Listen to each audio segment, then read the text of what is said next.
বলতে পারি যে সম্প্রীতির ইফতার, সবাই মিলেই একসঙ্গে মিলিত হয়েছে ইফতারটা বিষয়গুলো করার জন্য। আমরা হিন্দু মুসলিম মানুষ একসাথে বাস করি। আমার ক্যালেন্ডারে যেমন দুর্গা পুজো, কালী পুজো আছে, তেমনি তাকে ঠিক রমজান মাস, ঈদ, মহরম এবং ঈদা আছে। আমরা একসঙ্গে সারা বছরে ভাবে পালন করি, বড় হয়েছে। এটাই আমাদের জীবনে, এটাকে যদি কেউ করে বলতে চান সেটা এখানে সফল হবে। গতকাল আমিও ধর্নায় গেছিলাম, আজকে ওনার থেকে আমি ছাড় নিয়ে এসেছি। আমাকে বললো দিদি তুমি এক কাজ করো, রোজ আসতে হবে। আমি যাবো এই জন্য আমরা মনে করি এটা একটা অত্যাচার, এটা একটা স্বাধীনতার পর আমাদের গণতান্ত্রিক অধিকার হরণ করে নিয়েছে কেন্দ্রীয় সরকার। আমরা চিরকালই বলেছি বিজেপি আমাদের জাতীয় পার্টি না, আমাদের জাতীয়তা খারাপ, তার বিরোধী অন্য রাজনৈতিক দলগুলোর সঙ্গে লড়ে যায়। এটা হচ্ছে একটা তিনি যার এজেন্ডায় ছিল স্বাধীনতা সংগ্রামে নাকি আমরা ইংরেজে দাঁড়িয়ে ভুল করেছি, সেই একটি দল যারা আজকে মানুষের সমর্থনে ক্ষমতা আসতে না পারে এসআইআর করার চেষ্টা করছে। আমরা বলি আমরা এসআইআর এর বিপক্ষে না, একটা সময় ধরে চলুক। যে এসআইআর 2002 সালে 2 বছর ধরে হয়েছে, সেটা 1-1.5 মাসের মধ্যে করে তারা কি প্রমাণ করতে চাইছে? এবং এতগুলো মানুষ মানে বলা হচ্ছে আন্ডার জাজমেন্ট মধ্যে শুরু হয়েছে। তুমি তাকে বিষয়টাকে ভোটও বলে না। আমরা বলেছি একজন মানুষ যিনি ভোট বাদ দিয়ে ভোট করে না, যিনি বৈধ ভোটার তাকে বাদ দিয়ে হবে না। তার জন্য মমতা বন্দ্যোপাধ্যায় ধর্ণা রয়েছে। আমরা সকলে আন্দোলনে করেছি, আন্দোলন চলবে, দুর্ভাগ্য দিনে চলবে।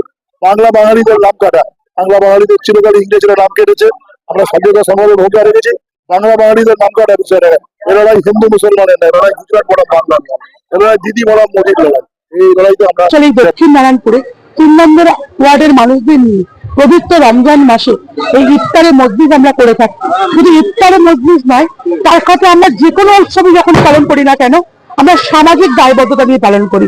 আমাদের বিধায়ক আমাদের বলেন যে মানুষের দেখুন ইফতারের মধ্যে আমরা করেছি, আগামীকাল যখন আমরা এখানে আসবো এই মাঠটা দেখবেন ফাঁকা, এত সুন্দর প্যান্ডেলও থাকবে না, এত সুসজ্জা থাকবে না, কিন্তু মানুষের পাশে থাকার অঙ্গীকারটা আমাদের থেকে যাবে। তাই আমরা যখন দুর্গাপুজো পালন করি, বা যখন আমরা কালী পুজো পালন করি, বা আমরা বড়দিন পালন করি, বা আমরা ইফতারের মসজিদ পালন করি না কেন, আমরা মানুষের পাশে থাকি। আজকে আমরা এই মঞ্চ থেকে আপনারা দেখলেন যে সোহান আলী, আমার ওয়ার্ডেরই একটি 3 বছরের ছেলে বাচ্চা, তার কিডনি রোগে সে আক্রান্ত, জীবন মৃত্যুর সাথে লড়াই করছে। আমরা সকলে তার উদ্দেশ্যে দোয়া করেছি এবং আমার অনারিয়াম থেকে তাকে 20,000 টাকা এবং ঈদের নতুন বস্ত্র তার হাতে তুলে দিয়ে আমরা বলেছি নারায়ণপুরবাসীর ঈদ সোহান আলীকে দিয়ে শুরু হলো। এবং আপনারা দেখেছেন একটি অসহায় মায়ের কাছে, মায়ের হাতে আমরা সেলাই মেশিন, একটি প্রতিবন্ধী গাড়ি, এবং আমরা দেখেছেন যে ইফতার দ্রব্যাদি কিছু মানুষকে আমরা তুলে দিয়েছি। রমজান খালু বলে একজন বেলুন বিক্রেতা আছে, যে দীর্ঘদিন ধরে বেলুন বিক্রি করে।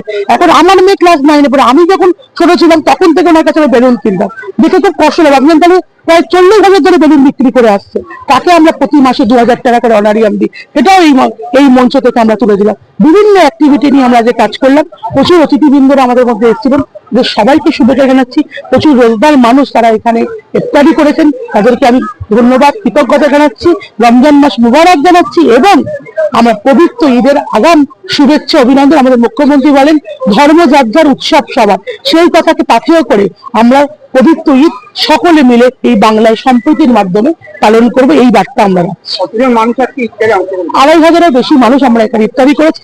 আমাদের এখানে প্রচুর মানুষ করেছেন, মহিলারা যেহেতু একটু আড়ালে করেন, তাই আমাদের মুজাফফর আহমেদ স্কুলের ভেতর প্রচুর মহিলারা ইফতারি করেছেন এবং তার পাশে আমাদের একটা শিশু উদ্যান আছে, সেখানেও প্রচুর মানুষ ইফতারি করেছে। এবং সকাল থেকে এই ওয়ার্ডের আমাদের নেতৃত্ব কর্মীবৃন্দ, মহিলা কর্মীবৃন্দরা তারা নিজের হাতে ফল কাটা থেকে শুরু করে বিভিন্ন রকম সহযোগিতা, প্রস্তুতি তারা সহযোগিতা করেছেন।